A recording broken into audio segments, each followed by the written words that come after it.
In this video, I'll go through a few different tricks in case your PS5 controller is not turning on. The first trick is to get the original power cable, the original cable that came with your PS5. If you have lost it, it's fine, but the original one works always better. So my first trick is to try charge your controller using a power brick, the one that you use for your cell phone. So connect it here, connect it to a wall outlet, and connect the other end in your controller. If your controller is completely discharged, okay, it's at 0%, you won't see any lights for a few minutes because it still needs to charge a bit to show them.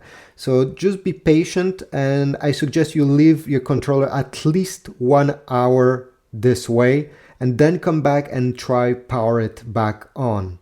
Another thing you can check is the power port over here. Make sure there's no debris, there's no dust. Over time, a lot of gunk gets stuck everywhere on the controller. So make sure that there's nothing blocking it, just like on your phone.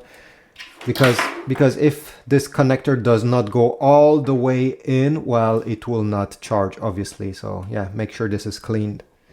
Next step, if you're still having issues, if still nothing is happening, I suggest you go on the back of the controller, and you see over here there's a small hole, and inside that hole there's a button deep inside the controller. Take a needle, a toothpick, or maybe even a SIM eject tool like this one. It came with my phone, and we'll need to go inside the hole like that and press.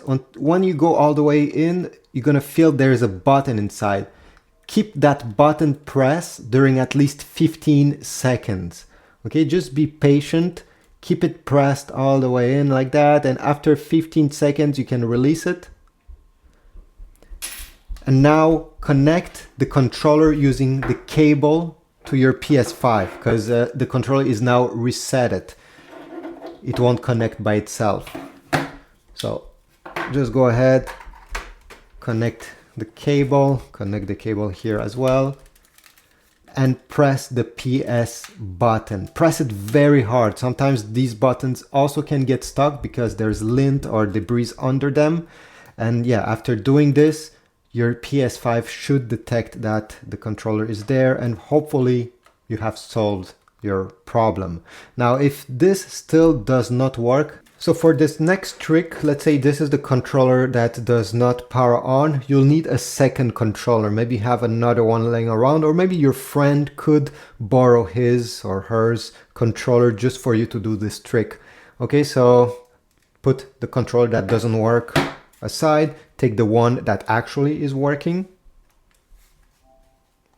All right, and we'll need to go into the settings of your PS5. Then go down, select accessories, general, and then select Bluetooth accessories. And here you're going to see all the controllers that are currently paired with your PS5.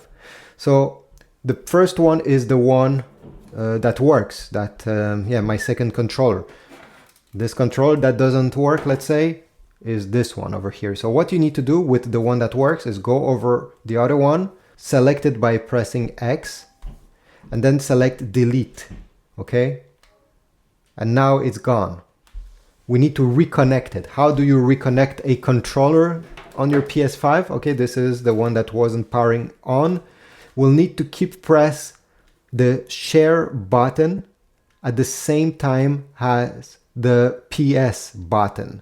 Okay, both for about 3 seconds until your controller appears in this list. Okay, press both. And once you do this, you see it just appeared down below. Take your other controller, select that one, press yes. And yeah, with the controller that wasn't working, wasn't powering on anymore, select your profile and it will be added again. Now, another funny trick that actually I read on Reddit before doing this video, I found it funny, but hey, it worked for some people. I may not recommend it because I don't want you to break stuff. Okay, but somebody said that they tried everything and the controller was actually charging. It was just not powering on. And they had to drop it on the floor or give some good taps on the controller, and it started working magically after doing this. Okay, it's very funny. Many people said that they tried it and it worked for them. So although I don't suggest you throwing your controller on the ground, maybe, you know, tapping it on every side. Okay, give it a good tap everywhere and then try to power it back on. Maybe it will work, because sometimes there's ribbons inside of the controller that can get slightly disconnected. And yeah, by tapping it, they could be back together. So yeah, maybe some taps could be a good idea if anything, if you tried everything and nothing worked. If you have other tricks that I'm not aware of, please type a comment down below. Or if one of my tricks work, I want to know which one did work. And yeah, subscribe, like, and I'll see you in the next video.